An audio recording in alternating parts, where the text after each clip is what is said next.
sometimes it was frustrating because they'd be like, oh, why is a Chinese singer winning the Australian X? I'm like, dude, like at least get the facts right. And and like there were like rumors that like, oh, all the people in her country voted for her. I'm like, no, sorry, like I wish they do, but no one cares. Like, It's expensive to vote from Korea, man. exactly.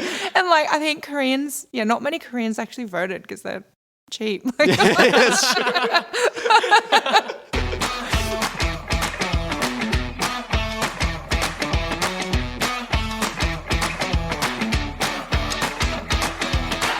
Hello and welcome to Lemon's Weekly in Conversation. On today's episode, we are joined by a trailblazer in the entertainment industry. Dami Im first came to our screens in 2013, where she went on to win the entire X Factor competition. Despite her crazy talented vocal cords, people felt the need to voice their opinion that she did not deserve to win because she looks Chinese, even though she was actually born in South Korea. When you think of Asian representation in media, how many people can you actually think of? Not many, right? So like most Asians in Western countries, we look to Dami because she's on the forefront of creating representation in mainstream media. She has even gone on to having a #1 single and album, as well as earning us our highest placement as runner-up on Eurovision. We hope you enjoyed this chat as much as we did. Yeah, so tell us, what have you been up to this week? Because I know it's been a crazy week. You've been everywhere, like on radio, on TV. this week, so my new single came out last Friday. So it's just been lots of promo, doing interviews and going on TV shows and chatting with people on the radio and things like that. So yeah, mainly that. And then, also in the background working on the next one and, just... Is it far off? Well, no, it's not far off. No, I don't think so. It's coming. It's coming. Yeah. So we ask all of our guests, what are you listening or watching? What have I been listening to? I mean, I just like just going on Spotify and like discovering different artists. But yeah. Oh, actually, well, since you guys, this is like the Asian thing. Do you know Akmu? Akmu, yes, making a comeback. Yeah, I know. I'm really excited about that. And so I was just like listening to them. Yeah. Their They disappeared old for so stuff. long. Was she the one that was on a competition as well? Yeah, they with were. her sibling or With her something? brother, With her yeah. brother, Yeah, that's it, yeah, yes, yeah. yeah. The brother just They're came like- from the army, I think. Yeah, that's it. yes. And like he's the brother Chanyeok is like he's a really good songwriter, and the sister's obviously like she's amazing singer and personality as well, even though they're tiny and like young. But so just been listening to that on Netflix. This is weird. Like I've sort of went off a lot of the Korean stuff, culture stuff for a while, and then now I'm kind of more back into it, and I started watching this new Korean drama on Netflix. What's it called? It's called it's a brand new one. I didn't realize they only have released up to 2 episodes, and I was like, no, That's the worst. Yeah, that's the worst. and now I gotta wait. Like I'm Yes. hostage to them. It's called it's the flower. Oh my gosh, it's like in Korean it's called 동백꽃을 무렵. So like this is a new one with 공효진, which she's like a famous actress, and yeah. What's the show about? It's like it's really interesting. She's like a single mom who moves into this like tiny old country town and opens a bar, and then all the things that happen because it's still like taboo to be a single mom, and then I think she gets murdered in the future. So they're kind of started I got drunk real hinting. quickly. I know. It's like all like cute and pretty, but then they kind of hint that she's gonna die. So Right, that's where it's at. So you're like Australia's like most famous K-pop fan. So what new band are you most excited about? Because there's quite a few bands that I know that you're into. Well, so I've been so obsessed. This is not a new band, but I'm so obsessed with Sonmi. I love As- Sonmi. Yes, since She's Wonder Wonder Girls. Girls? Yeah. Yeah, she's like the thing. Hey, like Yeah. she's incredible.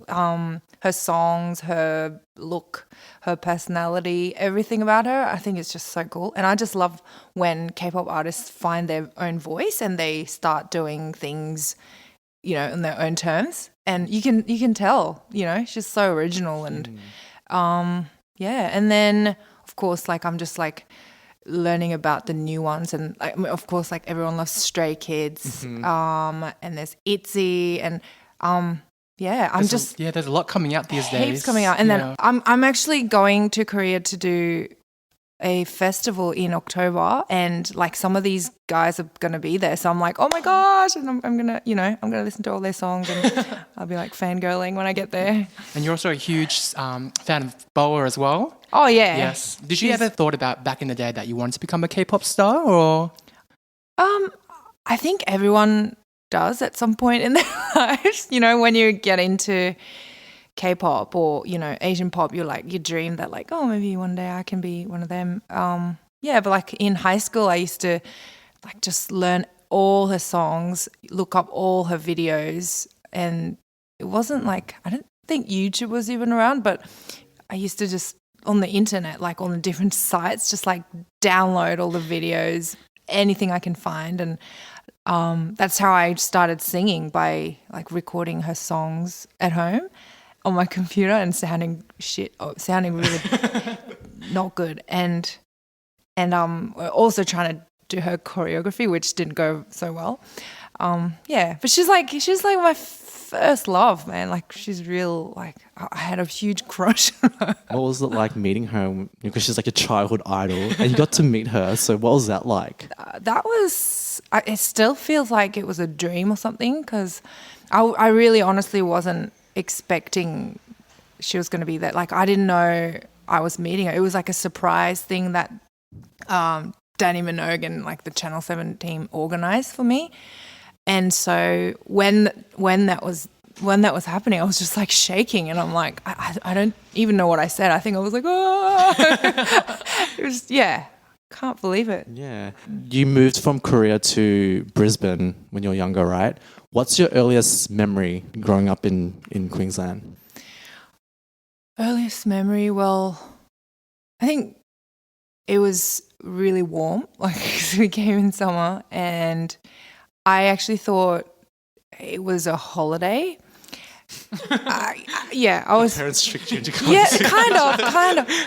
I was only 9 years old, so when I came, it was like, ooh, it's like another holiday, and just like swimming, and they took us to the zoo and petting the kangaroo and whatever, and then having to go to school. I was like, what do you mean I'm going to go to school? And then, I didn't speak English, so it was like trying to fudge my way into, making friends and blending in. And what's it like, growing up in Korea? Because when you're Korea, everyone around you looks like you. But then you go to in a school in Australia, it's so multicultural. You see all these different faces. Were you confused as a child? Like, especially if you don't speak the language as well, or? Yeah, I was so confused. I was like, it just looked so foreign, and it obviously I was the foreigner, but I'm like, wow, these people all look, so different to me, and it's funny, like I don't remember the details, but then afterwards, once I got used to it and I go back to Korea now, or from time to time, that was when I noticed, like, oh my gosh, these people look like me. Everybody sort of looks like me. I blend in, and they speak my language. Like that was more weird, going back and being like, everyone looks like someone I know because they all look Korean, Was your school mostly like multicultural, or because my school was like all Asian, so I always really? felt like I was the majority. Did you grow up here? I grew up here, in Melbourne, but I grew up in like an Asian suburb. Right. So then everyone in my school was Asian, so I never felt like I was the odd one out. But I can imagine if you went to like a multicultural school with lots of different races, you wouldn't feel the same. Was that the case for you? My school was a tiny school. We only had one class per year level. Wow, it's really small. So small, and I was the only Asian in my class, and in the whole school there were about 4 Asians. My brother was the other one, and my 2 cousins. Did you guys kind of like?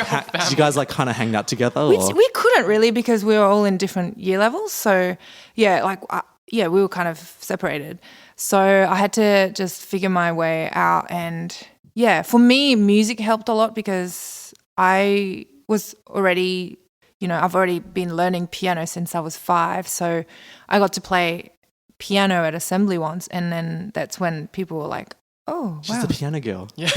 Oh, she's good at something, you know. Oh, she looked so dumb, you know. That's what I'm thinking. And I think that's when I was like, oh, okay, this is what I'm going to do. This is, you know, this is how I can make up for all the, you know, times that I look dumber than other people. I mean, now you've made it as our Australian superstar and you go back to Korea quite often. Do you find that you resonate more with your Asian culture or your Australian culture?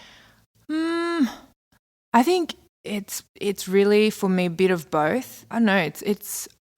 It's either if I'm being optimistic, I'm both. If I'm not, I'm neither. You know. And sometimes I think everyone can relate to this. Like people with different backgrounds. Like sometimes you're just like I don't fit in anywhere.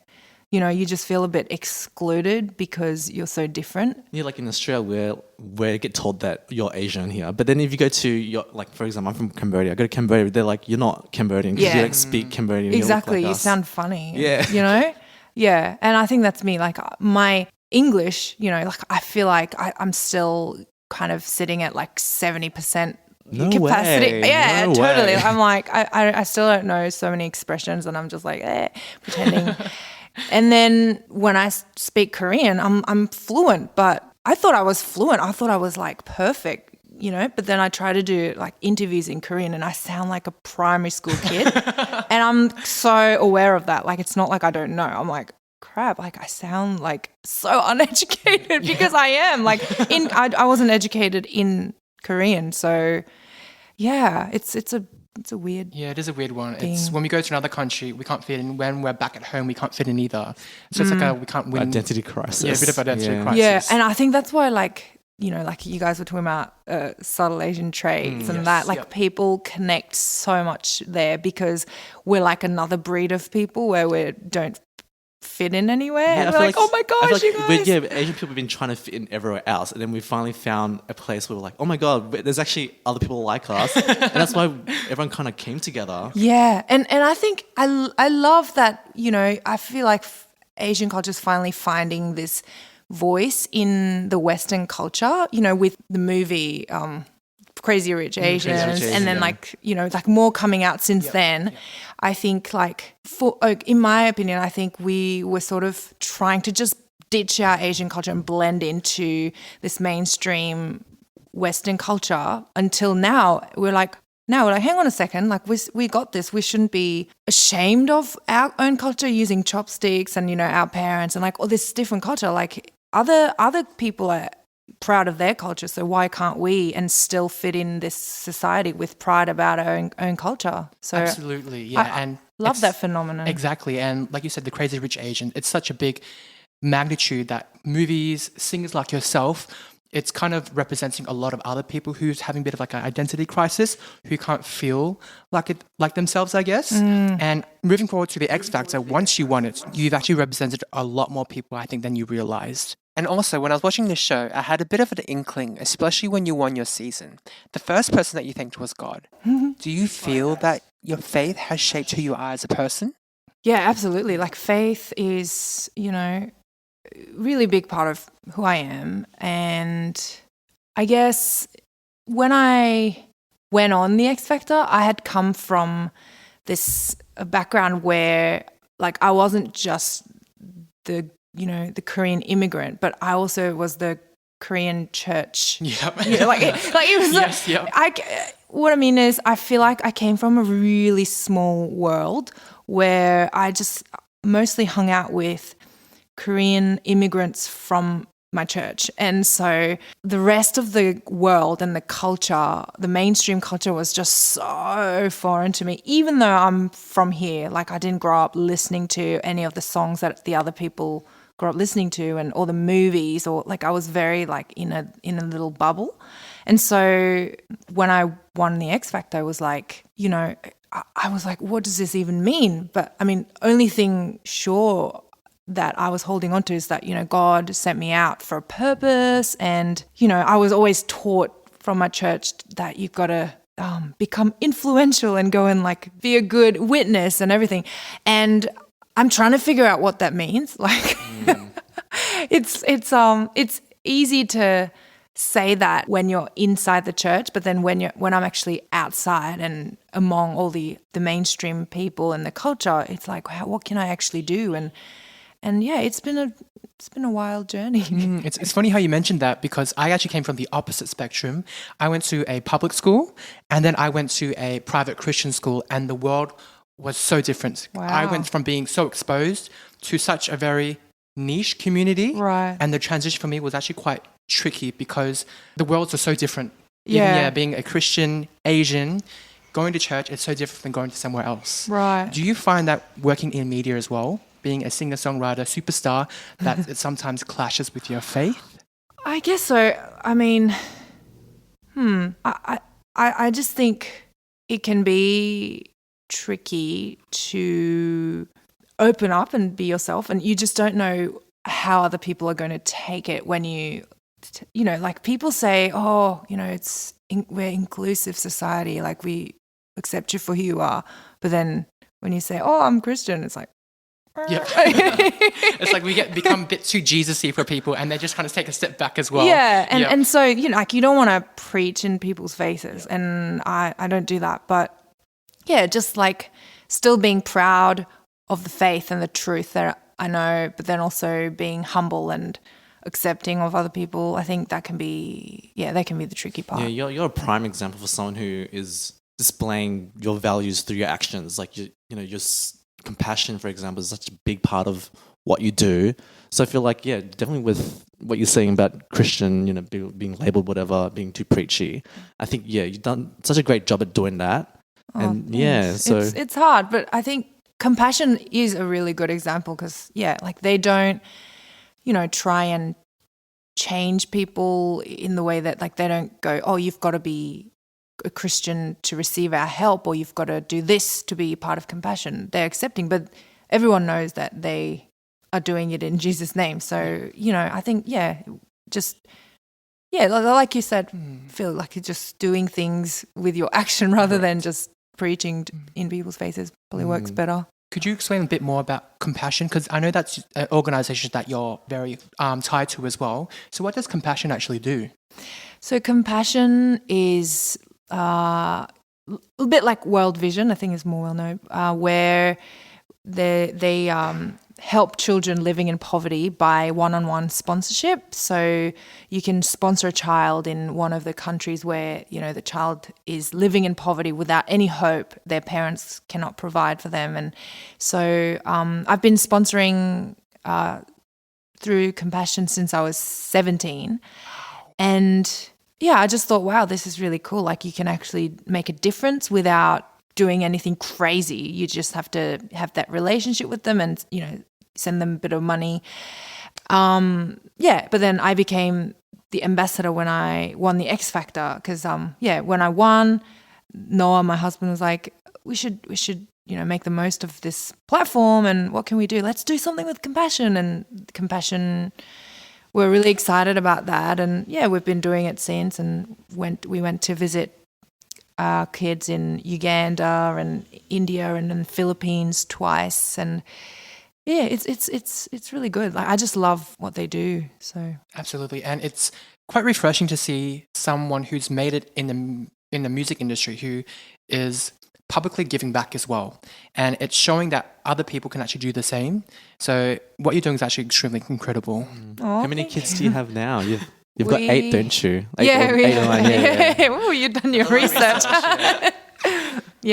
Compassion's really good, and you know, I love getting to go and meet them in person because you're like, wow, they actually exist. They're real. You know, it's not just some name on a paper. Yeah, and then the funny thing is, the kids, when they see you, they're like, oh my gosh, you're real. It's the same. They thought, oh, you're just like a paper and a name, and so that's incredible. I just want to go back to X Factor a bit. So what made you actually want to go audition for X Factor? So that was 2013. And by that time, that was a few years after I decided that I was going to be a professional singer. That's my dream. And so I was, you know, I'd finished my degree in contemporary voice at the Con, And then I was getting odd gigs here and there. I was singing mainly at churches, and in Korea as well, doing like youth camps and things like that. And then I thought, I knew it was time for me to take the next step. Like I needed to do something now, something brave, to just give it a go while I was, still young. And, before I thought, oh my gosh, when I'm 30, it's the end. So I better do it. I was like 24. And yeah, like X Factor, I didn't even know much about that show. I watched a little bit of it, but I just didn't know. But I thought, okay, this is the talent thing. Scary, but I'm just going to see if it could benefit me in some way, give me a little bit of exposure so I can get some more of those gigs at churches and stuff. And then, yeah, it just went really well. I just thought Turned out okay for you. Yeah, I expected honestly like one or two, moments on that TV show, and that was my aim. And then it just, I ended up doing very well. Winning and then going on to Eurovision as well. So was it very different from X Factor? Was it a lot more pressure, I guess? Eurovision, yeah, it was insane. Like, the scale of it was just so big. Like, I mean, there's like 40-something countries that have been involved since the 70s or something? Yeah, like where Celine Dion, ABBA was on. Yeah. So they've got this history and this huge culture around it where, some European countries treat it like their religion, and they actually do that. Yeah, like, they're onto it, yeah. Yeah, and they go from it like year from year, like just people are obsessed. So just being a part of that was, incredible. You're just like part of something so big, and to represent Australia. Like I did put so much pressure on myself because, I think. Wow. Like what kind of preparation did you have to do? Preparation? Well, you gotta. So I went there 2 weeks before the actual shows, and I mean, by that stage, I'd been doing all the press and different things in Australia. But this is just when I went over in Stockholm. There were just rehearsals after rehearsals, not just rehearsals, but like proper TV rehearsals where you're on that stage doing the same thing over and over. And then also there's all these media interviews from all over the world happening everywhere. And then there's different performances in, like the Euro clubs that go off every night. And then there's Euro Village, there's embassy parties. So just like so much happening leading up to the actual TV performance. Were you nervous at all? Because there's like how many people? Like 80,000 people in that stadium, right? Yeah, it's huge. And then 200 million watching no pressure. live, And you just like, I remember just staring at barrel of the camera going, oh my gosh, everyone's watching. It was pretty nerve-wracking. And, I knew it was an important performance. But then when I heard the audience cheer in that stadium, I think it was the biggest roar I've ever heard. Like, It is. I've seen fan cams. Yeah. It's crazy. it is crazy, right? Like it's next level. I've never experienced anything like that since, it's crazy. And so that gave me like That rush. and an excitement, and my nervous energy became like excitement energy. And I think I was so nervous for the semi-final more than the grand final, because I'm like, imagine if I don't get through, like I'm going to let all my team down and Australia down. Like I was carrying so much on my shoulders, I think. And I'm just like, I've got to be 100%. Yeah, you did incredible. And even Phil was telling me how he was betting on you as well. Oh, yeah. Me and my sister placed a bet on Eurovision that you were going to win. Did you? Yeah. And then, oh, no, I'm sorry. No, don't. You haven't let us down. Did you lose a lot of money? No, just a couple of dollars. No, but like I remember we wake up at 6 a.m. and then because we were working, so we work at a bakery. So then we're like, okay, we're going to place a bet on Dami, watch it live. And then as the points were coming up, you're at the top. And then Sportsbet was like, okay, do you want to withdraw your money for, I don't know, like $200 or whatever? And I'm like, nah, Dami's going to win. Oh my and then the last minute, was it Russia, Ukraine just jumped out of nowhere. I like, know. I know. That was insane. I think, Australia was really glued to that, especially that year. Something about that season that year made it so magical. I'm not sure what it was, but you did. Dami. It was Dami, and you did so well. And after you finished Eurovision, did you get any opportunities to even go overseas? Any record deals or anything? So afterwards, there were chances to do more stuff in the UK. But I think, like the biggest thing for me is like I built such a big fan base around the world through that opportunity because my song charted everywhere, and I still have fans that come over to my shows from Europe. Like I have a guy from Poland coming over to my show, the Melbourne show on Saturday, which is a long way. But yeah, I think like I went back a few times, but I think it's like I feel like now I'm sort of feeling ready to go back out there again, and Is it true? I read somewhere that after Eurovision, obviously you're like wanted everywhere. But at the advice of your managers and the record label and stuff to go overseas to promote, you actually wanted to go to, I think it was Uganda, do a concert for Compassion. Was that correct? Yeah. Well, so what happened was before I knew that I was going to Eurovision, we had planned this trip to Uganda with Compassion. It was like a yearly thing. And it was locked in. And then Eurovision came up and it was going to be just before that trip. So everybody around me, they asked me like, do you want me to cancel the trip because you're gonna have lots of opportunities and you want to take advantage of that? But then I thought, well, I can't really because this is like a commitment, and also I felt like it was the perfect chance to bring more attention to the work of Compassion, and I was like, that sort of made sense for me. I was like, well, maybe it's God's way of planning this in such a perfectly timed way that, Eurovision gives me, more meaning because I get to do, help the work of Compassion. And yeah, to me, it was fine. Like it was the right decision. Yeah, it felt I right. knew it was 100% the right thing, and I felt great. Like I had so many kids sponsored that year, and so many people watched me, and go through the slums of Uganda and see the work that Compassion does. And that was really, it was priceless. Does Compassion give you numbers of like, after you've done a concert on Facebook or whatever, that you've got this many signups for sponsorships and stuff? Do they give you that kind of feedback? Not immediately, but they they tell you, but like normally it's, it just builds up over time. But they said, like some hundreds of people just got, kids just got sponsored. They would give me updates from time to time. So it's really special. That's really good. And going back to X Factor, I think there was actually two defining moments Phil and I were actually talking about. Yeah, as an Australian, Asian Australian, we don't really get many representation on TV. And I was telling Thomas the other day that on TV, I can only think of two moments in my life where I've actually felt really proud being an Asian. And that was when Guy Sebastian won Australian Idol, and then when you won X Factor as well. And then whenever I go back to Cambodia or like have family visiting, whatever, I feel like I'm most proud of showing your performances on X Factor to them. Like, as an Australian, we're I want to show them that we're multicultural. Like, there's diversity in our culture as well. And I feel like, that moment when you won meant so much to people like us. So Aww. yeah, and I said this to your concert as well when I saw you last time. I didn't think you remember, but yeah, I feel like there's so many people in the same boat as me and Tom who look up to you because you've done such a great work representing her to us. Well, yeah.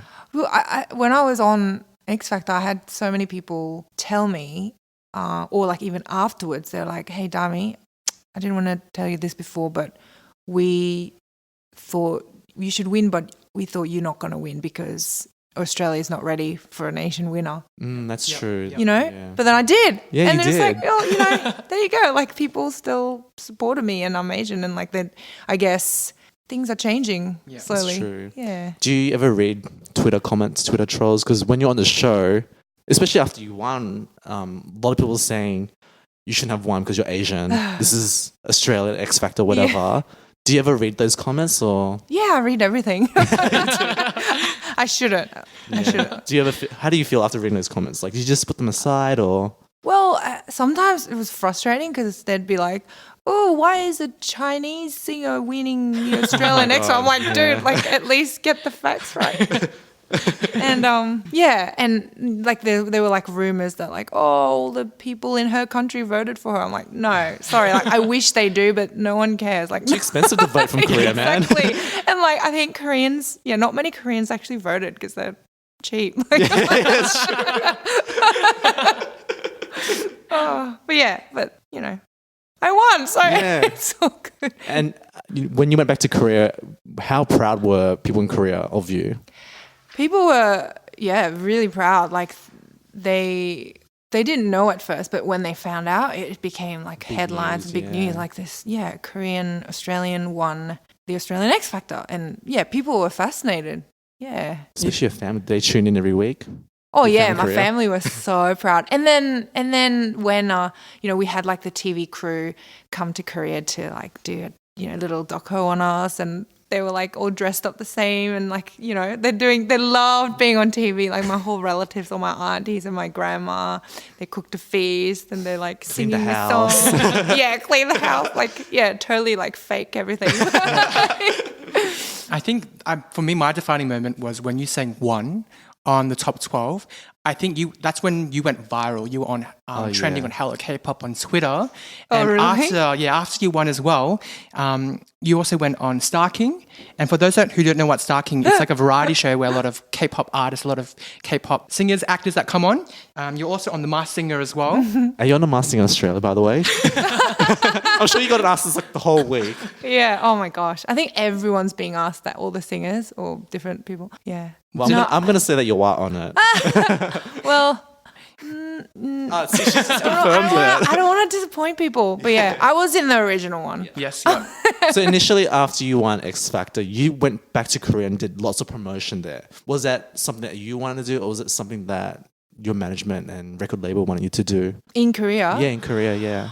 Because you even released a Korean version of Super Love. Yeah. Well, no, I wanted to do stuff in Korea because, it kind of means a lot because that's where your family is. So when I do all the different stuff, all the cool things in Australia, they don't take as much notice, They're just like, okay, cool. But then when I do something tiny in Korea, they're like, wow, that's, so great. I'm going to come, So, I took all the opportunities to do things there. And whenever I'd go anyway to visit my family. So every excuse to go, I would just go.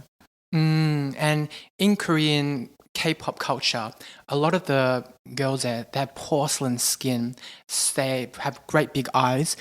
What is your opinion on the South Korean beauty standard? Well, every culture has their different standards, and it's not just Korean culture, but I think every culture does have it. I feel like sometimes Korean culture beauty standards are a little more rigid, and because I think it's not as multicultural as Australia or some of the other countries, so people just expect like this one type of look. I think it's changing a lot as well. There's more different looking people I see coming up, which is amazing. Yeah, but I think, growing up, I always felt like I'll never be, good enough. I'll always be the ugly one in Korea. Like that was a big, thing for me. I just felt, it always made me feel very self-conscious, and in that way I feel lucky that I live here because then I just look different to other people. Like everyone looks different here, so it's okay. Whereas Korea, I think there's a bit more pressure to look a certain way. Yeah, in Korea, in China, a lot of my Chinese and my Korean friends, they even get graduation presents, which is getting plastic surgery. So it is a lot of, I guess, the standard in Asian cultures is quite high. And do you think it's becoming a little bit unrealistic, or?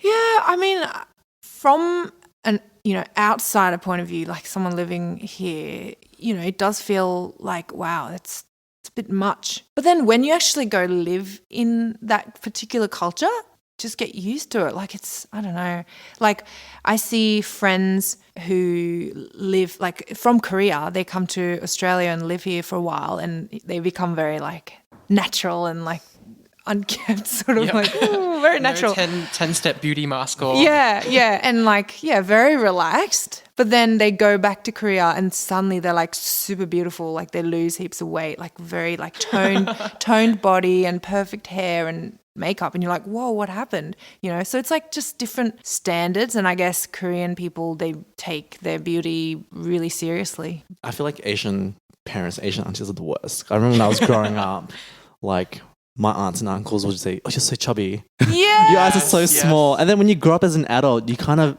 that kind of like follows you. Yes, Yeah. you're like, Yeah. oh, I'm chubby. Yeah, the first thing that my auntie will say, you've gotten bigger, you're getting too skinny. Are you eating? Yeah. So it is cemented quite in Asian culture that I guess your aesthetics is one of the top priority because they associate with getting into a relationship, you're successful, if you're beautiful, you have a successful life, so it's okay. Yeah. Yeah. I think they're trying to look out for you, but then You know, and it have good Careful. intentions. yeah, it's like, Yeah. oh, your skin's disgusting. Oh, thanks. You look a bit older today. And post winning the X Factor as well, your whole journey has been quite incredible and it's been a bit of a whirlwind. Has any of your close friends or relatives kind of pulled you aside, even Noah, and showed any concerns for you, or they've been very supportive? Well, yeah, I think Noah, he's been very supportive the whole time. But yes, from time to time, he'd say, you know, don't get too caught up in the whole thing, because I get really obsessed with certain things and I'd be like trying to get something done, like get a song finished, or like I have a goal and if it's not going to plan, I'd be like pulling my hair out. And he said, you know, like he's just worried that like, you know, that I'm not happy and enjoying the process. And I think all he wants is for me to just have fun and enjoy it. Whereas for me, I'm like, if I'm always enjoying it, I'm not going to get anywhere. So I'm going to push myself. I'm going to try my best. It's okay. I'm like, yeah, I kind of, being stressed is part of this. So it's fine.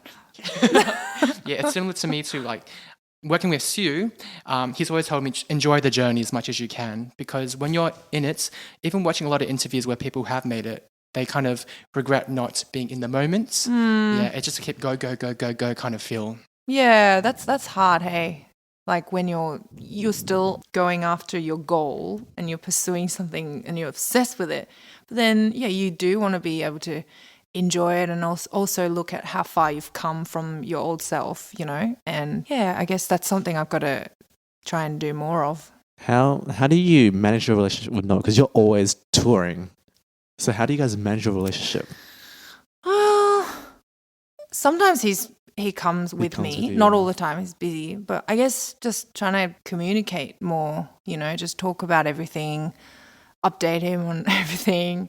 And yeah, like just keeping him in the loop, I guess, is my main key. Because like, he's very like interested in everything that I do and, you know, all the different things I'm going after. And yeah, I think that the most important thing is just always talking and keeping that Does he ever tell you to communication stop open. singing? Stop Like, singing. yeah, Oh, 'cause, shut like, up. You. No, that I'd kick him out of the house. Because I'm always hanging with Thomas. He is always singing, always practicing. Oh, really? Making all these weird sounds, like barking sounds, cat sounds. And so I have to put some, like, sometimes I just have to put some rap music just so he can't sing. Wow. No, it's because I'm trying to Bark. break my mix, get into my mixed voice. Oh, you're So when practicing, when I'm I see. training with Sue, she's like, sing like this. I'm like, okay, but the sound doesn't sound very pleasant, but it's like a technique. I'm trying to get my voice out. Yeah. Like Exactly, yeah.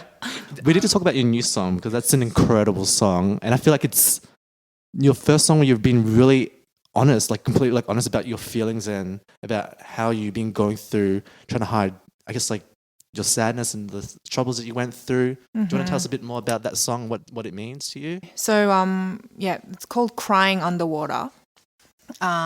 Because when you're crying underwater, you can't tell whether you're crying or not. And yeah, I wrote it after having this conversation with my friend Mike Tan, was saying, you know, it's these days, like so many people go through this sadness or depression and they find it really hard to tell anybody about it because you just feel like there is so much pressure to look like you're happy and everything's going fine, you know. And with social media these days, like you just look and people are like, yeah, having the best life, blessed, you know.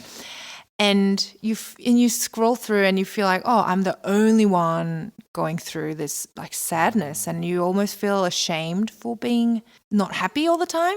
And I've been through that myself, you know, many times, and I've had that myself where I'm not feeling great and I feel really sad, and that's a normal part of being human. But you know, I can't really tell people because it's really embarrassing as well. So yeah, that's how the song started, and Crying Underwater. That's what it's about.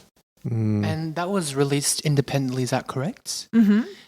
Are you considered an independent artist now, or? Yeah, so I released through the Orchard, which is part of Sony, but still, independent. Or was it a scary decision to go independent? Like, what kind of pros and cons is there working with a record label versus working independently? Well, yeah, I've been with Sony for a long time, since X Factor, and like it's some of it's really great, and like I got some really good opportunities through it.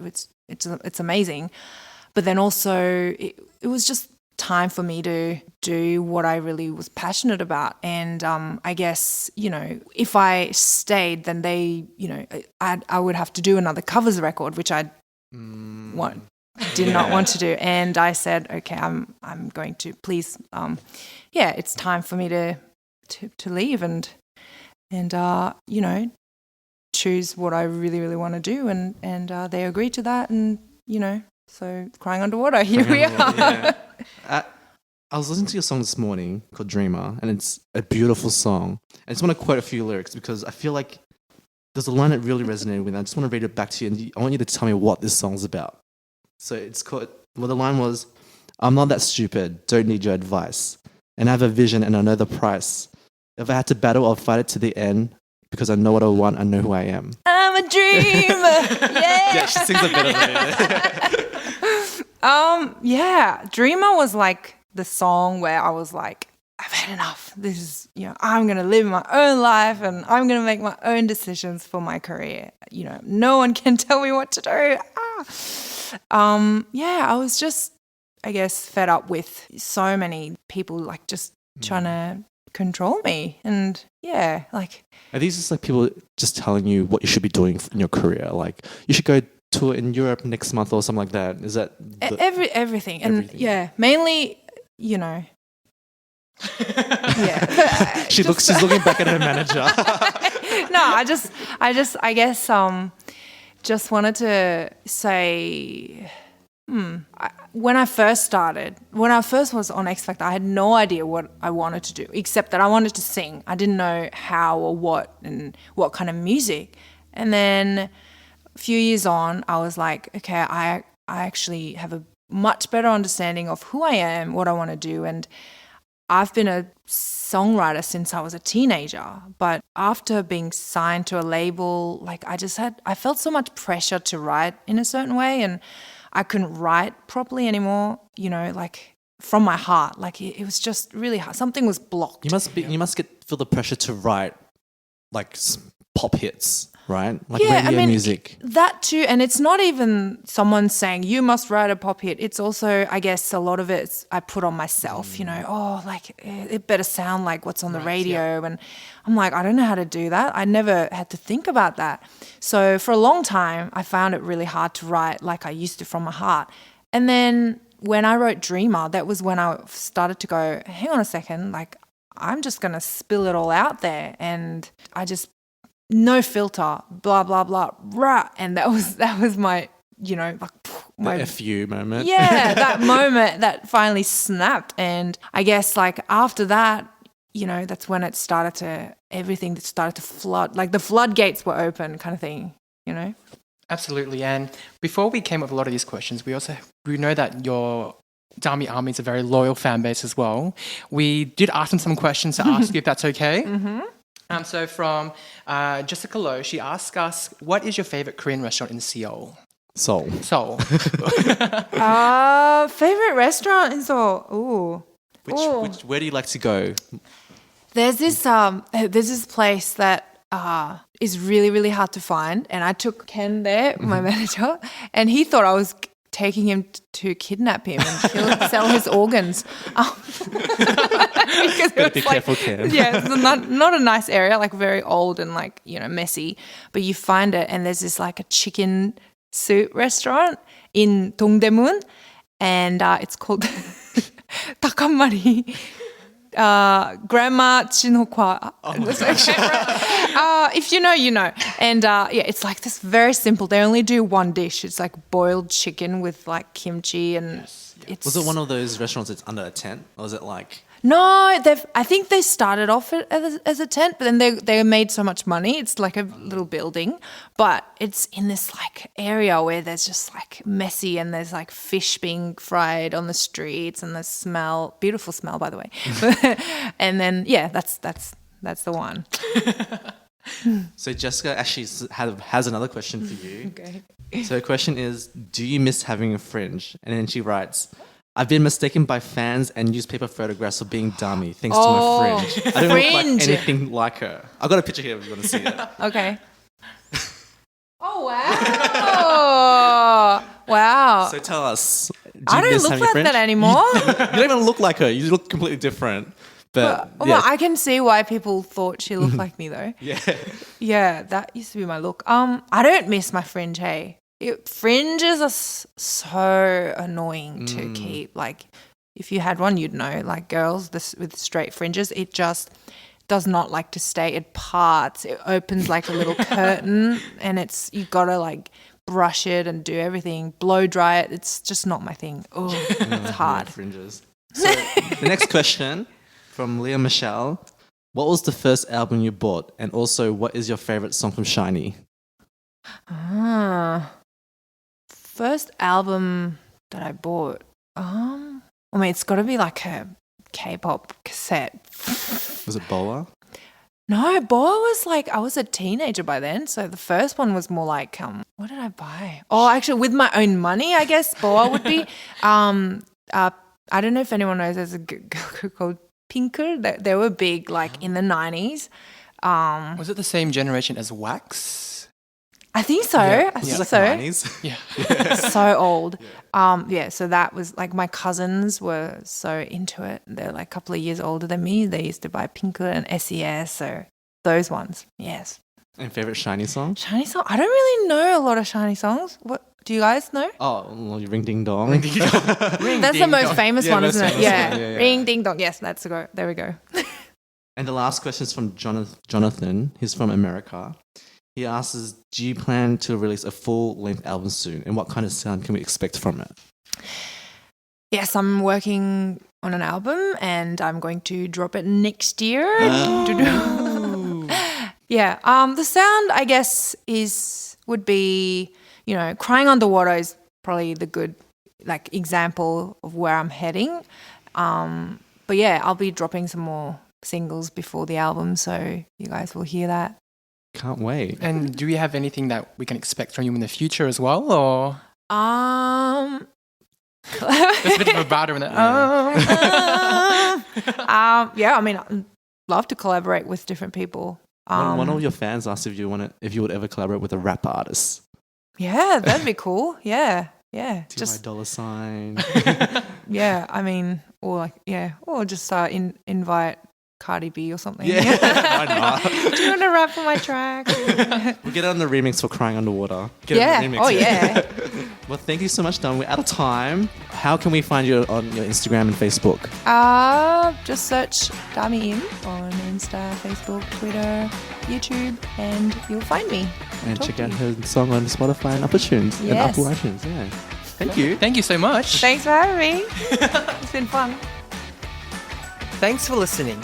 Join the hundreds of other people who have connected with us on Facebook and also follow us on @LemonPodcast to see what goes on behind the scenes on Instagram. If you enjoyed this episode, make sure you follow us on Spotify or subscribe to us on whichever platform you're listening to. Also, leave us a 5-star review so we can reach more ears. We will see you guys back next week. Bye-bye.